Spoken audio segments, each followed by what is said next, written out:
अस्सलाम वालेकुम, welcome back. I hope आप सब ठीक होंगे। मैं भी अल्हम्दुलिल्लाह बिल्कुल ठीक हूँ। और आज के ब्लॉग में मैं आप लोगों के साथ शेयर करने वाली हूँ अपनी मॉर्निंग रूटीन कि मैं सुबह के वक्त क्या करती हूँ, क्या मेरी रूटीन होती है क्लीनिंग की और खाने पीने की। तो चलिए ब्लॉग स्टार्ट करते हैं।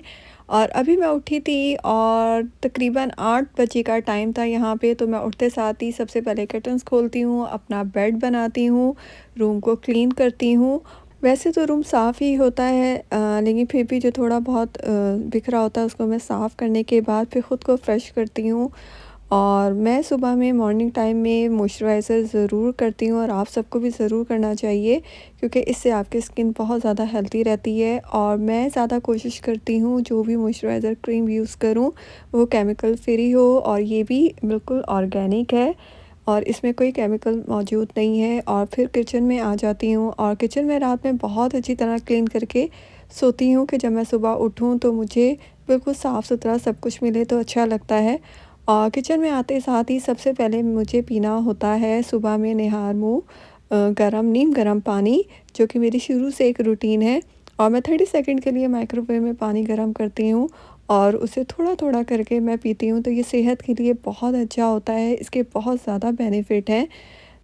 और इसके बाद जो रात में मैंने बर्तन वग़ैरह जो भी वॉश करके रखे होते हैं वो सुबह तक ड्राई हो चुके होते हैं, तो सबसे पहले रैक में से वो सारे बर्तन मैं उठाती हूँ और उनको कैबिनेट में रखती हूँ। और 9 बजे मेरे हस्बैंड को जाना होता है अपनी जॉब पे, तो फिर मुझे उनका लंच बॉक्स तैयार करना होता है और उनके लिए नाश्ता बनाना होता है। नाश्ता वो इतना ख़ास नहीं करते, नाश्ते में उनको बस फ्रूट्स चाहिए होते हैं। तो ये ब्लूबेरीज़ कल हम लोग लेकर आए थे और मैंने इसे ऐसे ही फ्रिज में रख दिया था। तो अभी मैं बस इसे सोक करके 5 मिनट के लिए रख दूँगी पानी में कि इसके जितने भी मिट्टी वग़ैरह है वो निकल आए। और साथ ही वो नाश्ते में सेब ज़रूर खाते हैं और एप्पल वैसे भी नाश्ते में ज़रूर खाना चाहिए, सेहत के लिए अच्छा होता है। वो इतना हैवी नाश्ता नहीं करते, बस लंच लेकर जाते हैं तो वो 12 बजे के करीब लंच ही जाके करते हैं। और ये देखिए मैंने 5 मिनट के लिए बस ब्लूबेरीज़ को सोक करके रखा था और अब इसको अच्छी तरह से मैं वॉश कर दूँगी, क्योंकि खाने-पीने की चीज़ों को बहुत ही अच्छी तरह से वॉश करना चाहिए। ख़ास तौर पे जितनी भी बेरीज़ हैं उनको बहुत अच्छी तरह वॉश करना चाहिए, क्योंकि उनमें बहुत मिट्टी होती है। और ये था मेरे हस्बैंड का नाश्ता। और साथ ही मैं नाश्ते में अजवा खजूरें खुद भी खाती हूँ और अपने हस्बैंड को भी देती हूँ और अपने बच्चे को भी। और खजूरें तो वैसे भी खाना चाहिए, वो बहुत ज़्यादा हेल्दी होती हैं। और मैं सुबह नाश्ता बहुत जल्दी नहीं करती, बस खजूरें ही खाती हूँ 2 से 3, क्योंकि मुझे इतनी जल्दी भूख नहीं लगती। और नाश्ता देने के बाद मैं उनका लंच बॉक्स तैयार करती हूँ और लंच बॉक्स में मैं ज़्यादा जो रात में बनाया होता है वही रख देती हूँ। तो रात मैंने राइस बनाए थे और चिकन जलफ्रेज़ी बनाई थी, वो रख दिए थे। साथ में मिक्स नट्स ज़रूर देती हूँ, चाहे उसमें मूँगफली, बादाम या कुछ भी हो, काजू वगैरह, वो ज़रूर रखती हूँ और एक फ्रूट ज़रूर रखती हूँ। ये लंच बॉक्स में बहुत हेल्दी एक ऑप्शन होता है। और जी यहाँ पे हस्बैंड जा चुके हैं अपनी जॉब पर और मैं उन्हें खुदाफ़िज़ करने आई थी और उसके बाद मैं थोड़ा-सा ही बैकयार्ड में वॉक भी कर लेती हूँ। और मुझे इस टाइम 10 से 15 मिनट वॉक करना बहुत अच्छा लगता है और साथ ही मैं परिंदों का दाना भी डालती हूँ इस टाइम पे। ज़रूर सुबह में डालती हूँ, पानी भी रखती हूँ। और अभी मैं आ गई थी लॉन्ड्री करने के लिए, क्योंकि मुझे बेडशीटें वगैरह भी वॉश करनी थी। कपड़े मैंने कल वॉश कर लिए थे, लेकिन बेडशीटें रह गई थी। और मैं सुबह के टाइम पे ही लॉन्ड्री करती हूँ, क्योंकि मुझे सुबह के टाइम पे इजी लगता है लॉन्ड्री करना। आप बस मशीन को ऑन कर लो और बाकी अपने सारे काम करते रहो और जब तक आप दूसरे कामों से फ़ारिग होते हो तो आपकी लॉन्ड्री हो चुकी होती है। और ये ब्लू पेरेंट्स जो मैंने वॉश करके रखी थी ये भी ड्राई हो गई थी, तो कुछ मैं निकाल लूँगी, कुछ मैं खाने के लिए निकाल लूँगी, लेकिन बाकी को मैंने ज़िप-लॉक में डाल के फ्रीज़ कर दिया था, क्योंकि ये बहुत ज़्यादा देर तक फ्रिज में ख़राब हो जाती हैं।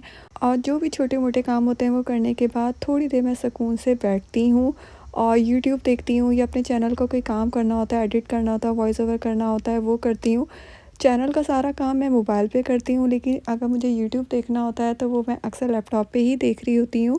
पहले मैं बहुत ज़्यादा इस टाइम पे यूट्यूब देखती थी, लेकिन अब इतनी ज़्यादा फैमिली पॉलिटिक्स हो गई है कि दिल ही नहीं चाहता यूट्यूब देखने को। और मैं आप लोगों से सिर्फ इतना कहना चाहूँगी कि ये जो यूट्यूब प्लेटफॉर्म है ये लोगों को एंटरटेन करने के लिए है, ना कि स्ट्रेस देने के लिए।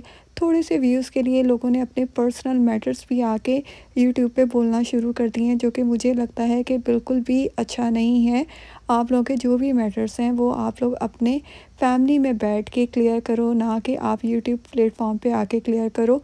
क्योंकि इससे होता ये है कि और लोगों को भी आप लोगों के ऊपर बोलने का मौका मिल रहा है। और मैं यहाँ पे किसी को भी सही और गलत नहीं कह रही, मेरा एक अपना पॉइंट ऑफ व्यू था जो मैंने आप लोगों के साथ शेयर किया है। मेरा मकसद किसी का भी दिल आज़ारी करना नहीं है। और अभी मुझे लग रही थी भूख, क्योंकि मैं नाश्ता सुबह उठते साथ ही नहीं कर सकती, मुझे बिल्कुल भी भूख नहीं लगती। और यहाँ पे तकरीबन 11 बजे का टाइम है और मैं इतने बजे ही नाश्ता करती हूँ और कोई भी नहीं होता, मुझे अकेले ही नाश्ता करना होता है। तो कभी कभी तो मैं नाश्ता नहीं भी करती। और नाश्ता मैं बहुत ज़्यादा हैवी रोज़ नहीं करती, रोज़ मेरा अलग नाश्ता होता है। ज़्यादातर मैं दूध सीरियल ही खा लेती हूँ, बहुत कम होता है कि मैं कोई हैवी नाश्ता करूँ। और पराठे वगैरह तो मुझे लगता है कि बहुत टाइम हो गया है मुझे खाए हुए भी। और हैवी नाश्ता अगर मुझे कभी करना होता है तो मैं ब्रेड और ऑमलेट बना लेती हूँ। और आज भी मेरा कुछ मूड हो रहा था हैवी खाने को, तो बस मैं यहाँ पे मैंने अपने लिए सादा सा अंडा बनाया था, नमक और काली मिर्च डाल के। मुझे ब्लैक पेपर बहुत ज़्यादा पसंद है और मैंने ज़्यादा भी डाले, आप लोगों ने देखा भी होगा। और साथ ही मैंने बटर लगा के टोस्ट कर दिया था ब्रेड को। और बस मैं अब इसका एक सैंडविच सा बना के खा लूँगी। और साथ में चाय कॉफ़ी कुछ भी नहीं लेती, क्योंकि जब से मैं अमेरिका आई हूँ मुझे यहाँ का दूध बिल्कुल भी सूट नहीं होता। मैं दूध से बनी हुई कोई चीज़ खा भी नहीं सकती, पी भी नहीं सकती, तो मैं साथ जूस ले लेती हूँ। और ये मेरा हो जाता है बहुत ही सादा सा ब्रेकफ़ास्ट। मेरा कोई नाश्ते की ख़ास ऐसी रूटीन नहीं है। हाँ, वीकेंड पे कोशिश करती हूँ कुछ अच्छा स्पेशल बनाने के लिए जब सारी फैमिली मौजूद हो। और नाश्ता करने के बाद मैं आ गई थी फिर से किचन में, क्योंकि मैं सोच रही थी आज खीर बनाने को, तो मैंने यहाँ पे दूध बॉयल करने के लिए रख दिया था, क्योंकि काफ़ी टाइम हो गया था कुछ मीठा बनाए हुए। तो मेरे हस्बैंड भी कह रहे थे कि कुछ मीठा होना चाहिए, तो मैंने सोचा कि खीर बना ली जाए। और अभी अगर खीर बनाऊंगी तो शाम तक वो ठंडी हो जाएगी मज़ेदार सी। और साथ ही मैंने बर्तन भी वॉश कर लिए थे और सिंक भी मैंने काफ़ी दिनों से वॉश नहीं किया था, तो मैंने एजेक्स मैंने आप लोगों को दिखाया, उससे सिंक साफ़ किया था और उससे बहुत ही ज़्यादा अच्छा क्लीन हो जाता है। बस 5 मिनट के लिए आप एजेक्स लगाएं और उसके बाद उसे आप वॉश कर लें तो सिंक एकदम से चमकना शुरू हो जाएगा। वैसे तो मैं किचन को रात में बहुत अच्छी तरह से क्लीन करके सोती हूँ और मॉर्निंग में जो थोड़ा बहुत काम रह जाता है वो कर लेती हूँ, ज़्यादा मुझे किचन को क्लीन नहीं करना होता है। और खीर जो मैं बना रही हूँ वो लजीज़ा खीर मिक्स से बना रही हूँ, क्योंकि हमारे घर में ये बहुत ज़्यादा पसंद की जाती है और ये बहुत ही ज़्यादा क्विक बनती है। 20 मिनट में ये बनके बिल्कुल तैयार हो जाती है और इसमें चीनी वगैरह सब शामिल होती है, हमें कुछ भी डालने की ज़रूरत नहीं होती। और यहाँ पे मेरे पास पिस्ते रखे हुए थे, तो मैंने सोचा कि ऊपर गार्निश के लिए मैं पिस्तों को भी ब्लेंडर में डाल के मैंने ब्लेंड कर लिए थे, काटे मैंने नहीं थे। और साथ-साथ खीर भी बन रही थी और किचन को भी थोड़ा बहुत क्लीन करना था, वो भी क्लीनिंग भी चल रही थी। और क्योंकि यहाँ पे सारे काम आपको खुद करने पड़ते हैं, कोई हेल्पर नहीं होता, पाकिस्तान वाली अय्याशी बिल्कुल भी नहीं है। और खीर हमारी बन चुकी थी, तैयार हो चुकी थी, तो मैंने उसे थोड़ा ठंडा करने के लिए रख दिया था कि जब थोड़ी ठंडी हो जाएगी तो फिर मैं इसे बोल में निकाल लूँगी। और चूल्हों को भी मुझे साफ़ करना पड़ गया था, क्योंकि थोड़ी-सी खीर मुझसे गिर गई थी चूल्हे पे। और खीर तैयार हो चुकी थी, अब हम इसे ठंडा करके खाएँगे। और ये था मेरा आज का सुबह का व्लॉग कि सुबह की रूटीन मैंने आज आप लोगों के साथ अपनी शेयर की। आई होप आप लोगों को पसंद आई होगी। अपना बहुत सारा ख़्याल रखिएगा। खुदा हाफ़िज़।